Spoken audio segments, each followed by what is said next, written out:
Welcome to On the Lane. I'm Brian. And I'm Craig. And we're back. We're talking about, this is part 2 of our AI endeavor, correct, Craig? It is indeed. But so the first episode, we kind of talked about just AI in general. It was a very general episode. This second episode, we kind of want to talk more about how we can faithfully use AI in our lives, specifically from a Christian viewpoint, being believers, being new creations in Christ. What does that mean? How should we think about AI? How should we use it in our lives? Although we are Christians, and we have been Christians a while, we are still not experts on this. It's still developing. We're asking the Lord to give us wisdom as we have conversations about this. And it's important to know, too, that these technologies are constantly changing. They're constantly providing more benefits, but also providing more hurdles for us to consider how to properly use them. Would you say that, Craig? Yeah, I think so. I think the idea of us talking about them is part of a series of talking about new things, new technologies. Mm-hmm. How do we think about those as a way of growing? So it's not the end-all answer, but a discussion, and others can listen in and benefit as they can from good parts, and bad parts they can ignore and say, I'm not going to do that. Yeah, they could do that. So if you haven't listened to part 1, I would say listen to part 1 first, and then come listen to this part 2. Craig, what are some of your biggest concerns about using AI? We can go from a Christian, we can say just personally, or just generally. It's up to you, however you want to. Yeah, I think a Christian looks at using technology. You know, what are the concerns about using your mobile phone? About doom scrolling. You know, so some of these items are what takes us away from community and relationships. What is an effective tool to help us accomplish tasks efficiently and to the glory of God? And so I think those are a couple of those things. So we have to think about, you know, our sanctification, growth of our mind and our heart, community. And so these tools, whether it's YouTube, doom scrolling, ChatGPT, whatever they are, whether it's a form of AI, that we don't use these as a replacement for real relationship, developing one with another. The other thing that we should not use it, another concern I have, is that I have the Bible at my fingertips on my phone. Maybe I can ask questions of AI to summarize doctrine or text of Scripture. So therefore, I don't need to be in it. And I would say that's another big miss, right? How do I develop and change my mind? You know, I think of that passage in Romans 12. A couple of verses, Romans 12, 1 and 2. I'll read that. It says, I appeal to you, therefore, brothers, by the mercies of God, to present your bodies as a living sacrifice, holy and acceptable to God, which is your spiritual worship. Do not be conformed to this world, but be transformed by the renewal of your mind, that by testing you may discern what is the will of God, what is good and acceptable and perfect. Now, I've memorized that in another version. This is ESV. But the key thing is not to be distracted from that sober responsibility about transforming our mind. How do we do that? We use the means of grace. We have a podcast on that. And so can you use tools like this to support that and help you? That can certainly make sense. But we can get wrapped up in fake relationships, fake interactions by, constant scrolling.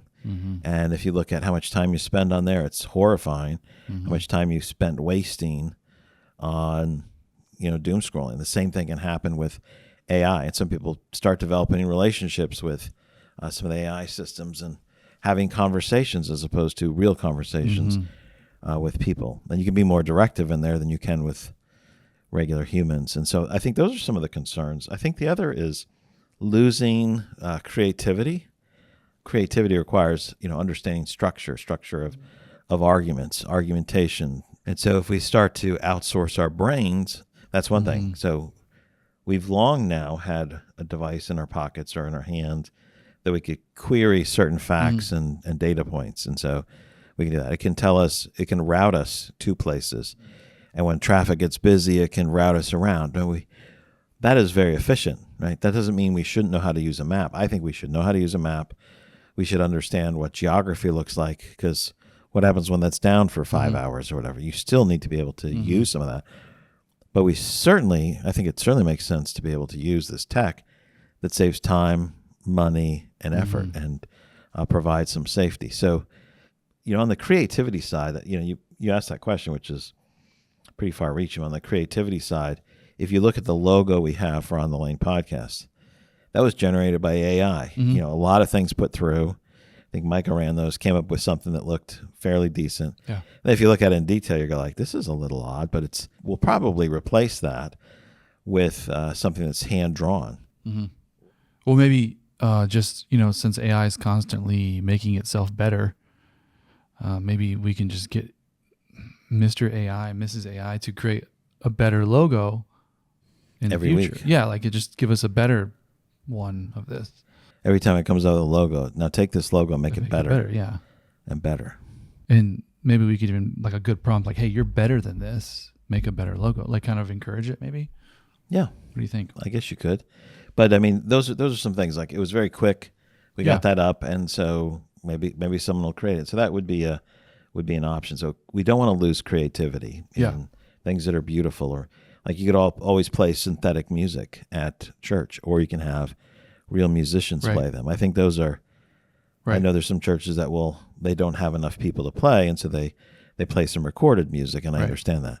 But to the extent that you can have people play, particularly in the worship of God, very, very appropriate. And we also don't want to become lazy in our thinking. Yeah. We just say, well, I'm going to ask the AI bot what it thinks. Yeah. We should be thinking about things. We have to develop our minds, how these things connect.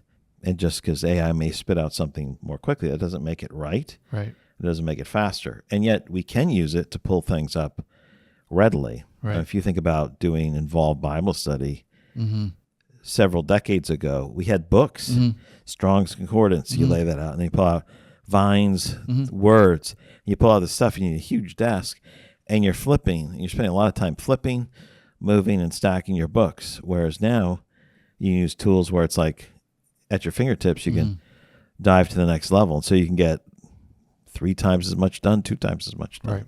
Right. I think my biggest concern would be kind of like what you're saying, replacing, like the example I was using earlier about the girl who would take pictures of whatever's left in her refrigerator to help her decide what recipe to make. Like that's fast, but you're kind of short-circuiting like if you just took the time to learn basic food prep and basic, like, oh, these ingredients go together, that's going to take longer, but then you don't actually have to go through the steps every time of like, oh, what do I do here? Do you know what I mean? Like if you actually learn the process of things, like your knowledge with finance and all this kind of like took a long time, but you're going to have more of an expertise than AI would. They could answer questions quickly, but then you would probably be the expert to AI to answer if it was correct. Does that make sense? It's a good tool, but I think once it starts replacing actual learning or actually the process of things, like even scripture memorization or people playing instruments or valuable things that are hard to do, that's a concern I have. Not directly related to that, but tangentially related to that. Through work, we have a lot of proprietary information. We put some out on the internet that others can explore it, and so AI can scrape that and then pull that together and provide it in a way with no attribution to what we do. And we, as a consulting firm, we sell our knowledge, our ability to use that compared to what a company's doing and what they should do, what others are doing, what they should do, how they can make a change. We don't expose all of that intellectual property out there and put it in the wild, and all of a sudden it's gone in an unattributed way. All right, so next question is, so the first part of this couple of podcasts here, Craig talked about a time where he got into a bulldozer and he was a teenager and he did some work, quote unquote, there was also a wood chipper involved. You mentioned guardrails in that bulldozer. What are some boundaries, guardrails we should consider without becoming fearful or a Pharisee when we're talking about AI? Yeah, I think that's a helpful question. Like, how do we use tools effectively? Yeah. How do you use a shovel effectively? Yeah. How do you use a bulldozer effectively? Well, a shovel can dig more rapidly. Well, you can cause damage with a shovel. A bulldozer, you can cause much more damage. And so what are some of the guardrails that you can put in there? I guess a couple things. One, with any tool is how much time are you spending? And are you guiding your eyes and your mind? You can ask all kinds of questions, which may be, hey, this is just entertainment. But you can get yourself in trouble with artificial intelligence, with websites, with any kind of unguided searching. And so this idea of how do I protect my eyes and my mind as an adult, as a male, as a female, as a child? Just like some people would say, hey, we keep our screens for our kids. They're in an open area in the house. Hey, it's just a safety tip because there's all kinds of people that are preying on people, and it is so easy to get into trouble. This is just one way to do that, right? The filters work and don't work at different times. Kids find ways around those. So here's a way of providing some accountability. Same too with relationships. Like, am I intentional about those? Do I meet with people? Do I talk with them on the phone, on a screen share?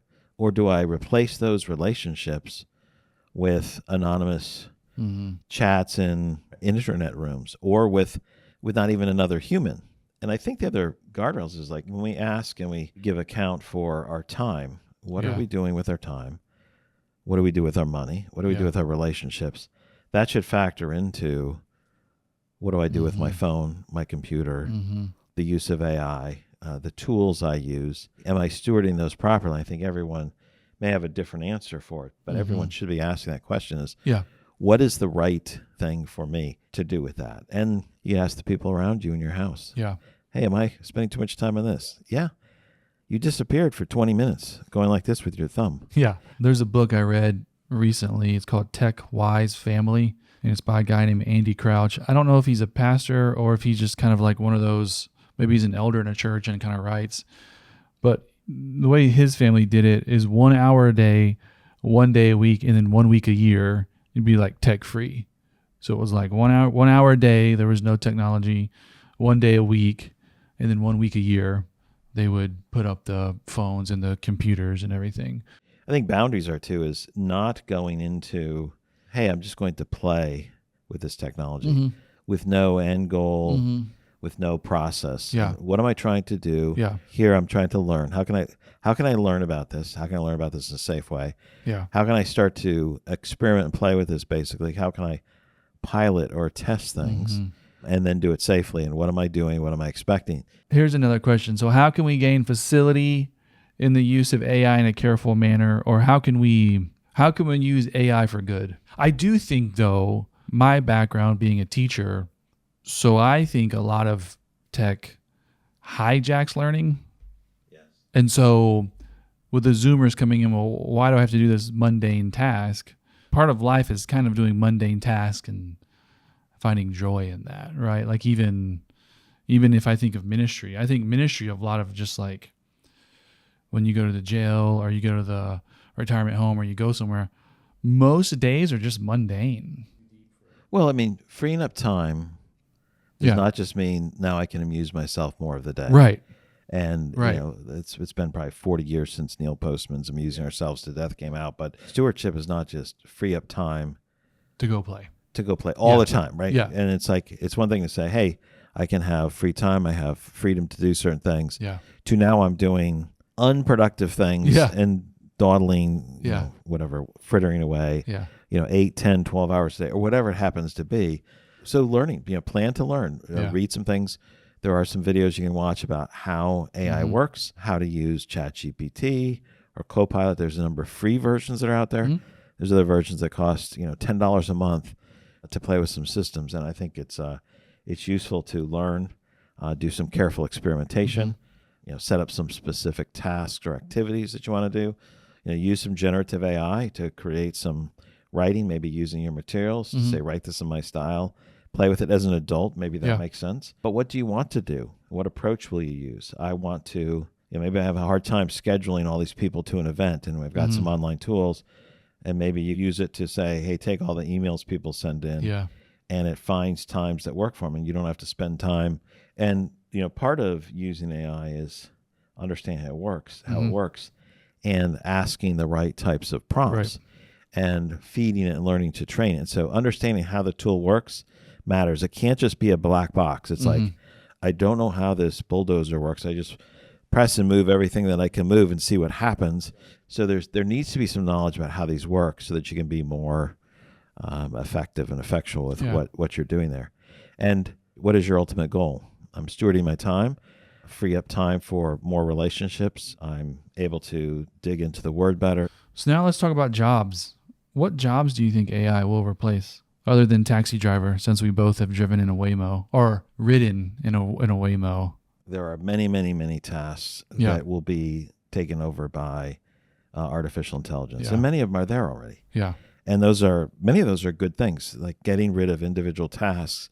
Full jobs, there are certain jobs that can be broken out to subsets of tasks and simple decision points. There can be some intellectual jobs that now can be automated with a combination of agentic AI pulling things together more rapidly. And so now, instead of 8 people doing this, 2 people are overseeing the bots and the agents that are running these different functions.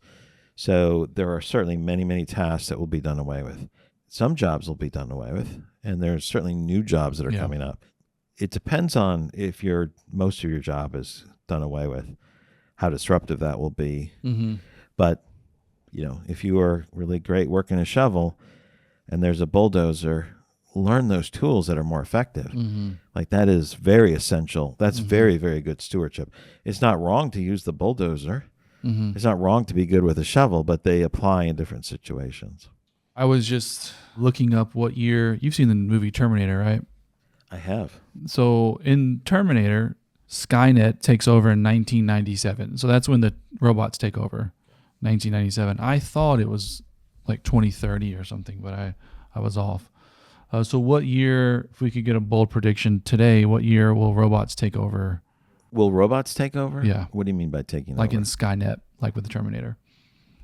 I don't really have Terminator? a view. I do remember Terminator. I remember it was a good movie. It viewed people as the threat, and then it said it needed to extinct the people. I think it's already extremely impactful. The rate it's becoming impactful seems to be far faster than other technologies that come before in terms of how rapidly it's impacting. And part of that's the environment. So if you're doing a web search, sometimes it says here's an AI companion shows up in it. And if you're in LinkedIn or whatever, it'll be like, do you want to write a response to that with AI supported? Right. You say a few things and it provides you with an option. So embedded in some of these systems and platforms, you're already using it. Right. And then it can be embedded within your use of Word and But PowerPoint. most people now can read, that AI wrote that. I think. Like the AI LinkedIn post, and I'm like, that looks like AI. I guess at what point will it be like, I don't know it looks like you really wrote that. Do you know what I mean? Because it's still kind of clunky in the sense of like, that doesn't sound like how you would write that post or how you would. Well, do you know what I mean? Yeah. So it's and you can search for things like if people use an M-dash, that becomes very apparent that it's used by AI. Well, how long will it take before they strike those from it? Mm-hmm. So if you think about deep fakes, right? So deep learning and fake and impersonating someone they've used that to steal great amounts of money, put it in a Zoom meeting, and then there's the CFO and the CEO talking about an acquisition. Yeah. And more than $25 million gets sent out of the company because they started the conversation with a video that was responding to their questions, and then they're like, "Hey, let's just do it by phone because the connection's not working very well." And then they give them the instructions about what to do with just audio. And so deepfake is changing. So that's fooling people, and people are making money off of that. Think about the emails you used to get. Some guy from, let's just say, Nigeria. Yeah. Do you have an account strong enough to hold this money? I've got to send $25 million. You'll get to keep $1 million. Yeah. But now I need this for tickets to deliver the stuff to you. It was written so poorly. It was the Prince of Nigeria, though. It was the Prince of Nigeria, though. It could have been, yeah. I had to send him the money. Of course he needed it. Of course you did. So to that point, it's gotten better. I mean, the emails you receive are written well now. Yes, it'll become very hard to distinguish. Yeah. Both video, written materials. Pretty much if it's written well, it's going to be like, that's a robot. Yeah. No, it will. People typing poor stuff will be. But you can train it to write like the people. So so that gap narrows and closes. It's funny you say that though, because middle school, like when kids use, you're like, you don't write that well. Like you have to give it the prompt, like write like a fifth grade, like write like younger, like write like your age, or write. Misspell every misspell 25% of this. Boy is BOI. Yeah. So I don't know. Are you telling people how to cheat? No. I'm not telling. I just think it's like it's a tool, right? So it's like it can be used to help you, but you still have to use it. Like you still had to get in the bulldozer to see how it operates. If you just sit on the sidelines, you never learn. You never learn anything. So that's interesting, because I think you should know how to write. You have to learn how to structure your arguments and create those connections both in your mind, logically. But if you don't develop your mind, you're not a thinker. Yeah. You're not being a good steward of what the Lord has given you. You know, some people are like, hey, learn cursive because you got to be able to read it. It's like, okay, well, maybe you learn how to read it. I'm not a big fan of learning cursive. Like, what's the purpose of it? Yeah. I can type or capture stuff more easily. Reading it so you can read stuff, sure. There's a lot of stuff written. Yeah. It won't take long for people to be able, you hold your phone up and you can read it. Right. Like, to me, I don't think that's really super important. Now, typing will go away at some point, I think. And I learned it on the QWERTY style keyboard. If I were to learn today, I would not learn on the QWERTY style. I'd learn it on the faster one that doesn't worry about physical, letters moving up and down on these little spindles. The old style keyboard, if you ever learned on those, right? We learned on keyboards like this. I learned I took a keyboarding class freshman year of high school. It was just like a black screen. Yeah. It was an actual computer, but it was an actual, big computer. Yeah. All you do were typing. That's it. The letters were green. Yeah. Oh, there was no physical device, because it went from that to like no, there was no there wasn't the like, IBM had this paper. Ball. It was a selectric, and the ball would go like this. No. Have all the letters on, the ball would just move around. No. And then there was no ball, but it's not as efficient. Your better, faster fingers should be the more common letters, ETAONRS. But this is spread out so that you could type faster in the old days of a different limitation. Yeah. So too, we have tools that we need to learn, and not all old technology is awesome. Now, I say that I have a daughter who cards wool, spins it, and makes things out of it, right? And so, like, to me, I might never do that. Well, she has a job right now doing that to show people an old way of doing things, and she loves it and does it. That doesn't make it wrong. That's not something I'm going to do. Right. But how did we get to the point where we automate those functions in factories? And I don't think we're going to lose all those skills on how all those things are made. But that doesn't mean I want to make my own paper. Right. That's Martha Stewart. Right. I want to buy paper. Yeah. There is research though that cursive helps you learn when you're younger. And the more senses that are involved in learning, the more information you can retain. So as a teacher, I am a proponent of, like, especially K through 5, writing by hand. And not because I think you're going to write by hand for very long. Is there a difference between printing and cursive? But because I think cursive, I would have to check. I think it helps some kids with their motor, like with fine motor skills, cursive when they're younger. And I'm in special ed. Like, there's more learning disabilities. People are diagnosed more now. By the time they get to me in middle school, I'm like, I don't really think you have a learning disability. I just think you never really learned when you were in second and third grade. The cohort I'm with right now, that was also COVID. So it's like, if you actually took the time to handwrite and not peck on a computer, smell a book, smell what paper and pencils, like do all these things, I think that is valuable. Not because I think you're going to be doing that when you're older, but because I think in order to use AI properly, you need to go through like that learning process to get to where you can learn it properly, because then you won't know how to learn, if that makes sense. I hope this doesn't generate hate email. Not that we get hate email, but let's say, do we get hate email? We don't. Do we get love email? No. Do we get any email? we have so like the Wall Street Journal. I like to do most things digitally, so that's fine. Maybe I'm a little bit against my generation. What do you mean? Well, a lot of people like physical things. I don't like physical books. Do they still print the Wall Street Journal as a paper? Oh, really? They still do, yeah. Oh, yeah. Okay. Well, I prefer the print version of the Wall Street Journal because everything's laid out and it's organized where stuff is. And it's... You like getting the ink on I hate getting the ink on it. But it's like everything is laid out in a particular way. So I know exactly where to go, where I see it. Yeah. It's trained from lots of years. I hate that. I like the print version better. Everything else I read digitally. Yeah. But that one has organization to it. Now all the books I read are digital. And so someone's like, what book are you reading? Well, I can tell the topic, but I don't see the book with the title and the name. And then see where you're at in it, like how much you've read. It just says location. I don't know. 1302. Well, I'm at 53%. Yeah, and then you get to does that 68, mean? and then it's like, it's all the end notes, like Yeah. took up 30. Yeah. So that's the thing. It's like, it Yeah. doesn't make my Kindle reader any heavier Yeah. when I download Yeah. a 5,000-page book Yeah. versus a 20-page pamphlet.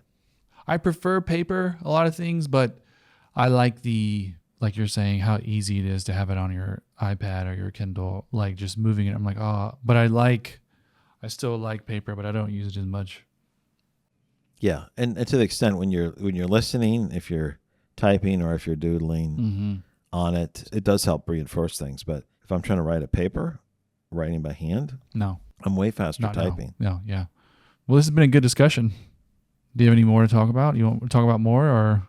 There's a few verses that I think that guide how we manage our thinking across the board. It doesn't say, Christian, here's how to use AI. But in Philippians 4, verse 8, which is an excellent passage, I'll read through 9 as well. It says, finally, brothers, whatever is true, whatever is honorable, whatever is just, whatever is pure, whatever is lovely, whatever is commendable, if there's any excellence, if there's anything worthy of praise, think about these things. And he goes on to say, what you have learned and received and heard and seen in me, practice these things, and the God of peace will be with you. And so I encourage everybody to read to at least that whole chapter. What are you thinking about? What's honorable, true? No. And so that helps guide our thinking, whether it's in the use of technology, whether it's how we spend our time, all those things matter. And then another, I think, just in terms of keeping our mind focused, and I had memorized this in another version, Psalm 119, 9 and 11, but I'll read 9 through 16. Talks about the preeminence and the value of God's word. And you and I talked about Christ praying that we'd be sanctified in his word, in the truth, and your word is truth. And so how important that is, and keeping the word a priority there. And so Psalm 119, starting at 9, says, how can a young man keep his way pure? By guarding it according to your word. With my whole heart I seek you. Let me not wander from your commandments. It says, I have stored up your word in my heart that I might not sin against you. Blessed are you, O Lord. Teach me your statutes. With my lips I declare all the rules of your mouth. In the way of your testimonies I delight as much as in all riches. I will meditate on your precepts and fix my eyes on your ways. I will delight in your statutes. I will not forget your word. Psalm 119 is the longest chapter in the Bible. It's all about God's word. And so it's, how does a young man keep his way pure? By guarding according to the word. That is a good way. And so how do we use and apply that to AI, technology, the things we occupy our minds with? We guard it according to the word. How can we think about things from God's word? And verse 11, it's pretty interesting too. It says, I have stored up your word in my heart that I might not sin against you. Not just that I have access to it, that I carry around a scroll or I carry around a device that has it, but I've stored it up in my heart, that I'm meditating on it, I'm memorizing it, it's coming to mind, it's changing how I think. That's helpful across the board, and certainly in this situation. I would leave people with that, how can I keep my way pure? We do things in light of God's commandments and his word. No, that's good. That's probably a good place to end it too. So Craig and I, we meet, well, not just Craig and I, Micah, well, not just Micah and Craig, well, all of us, Carriage Lane Church, 1030, 101 Carriage Lane, Peachtree City, Georgia, 30269. If you're in the area, come and see us. We have services 10:30. Thanks for the conversation, Brian. And I'll see you on the lane.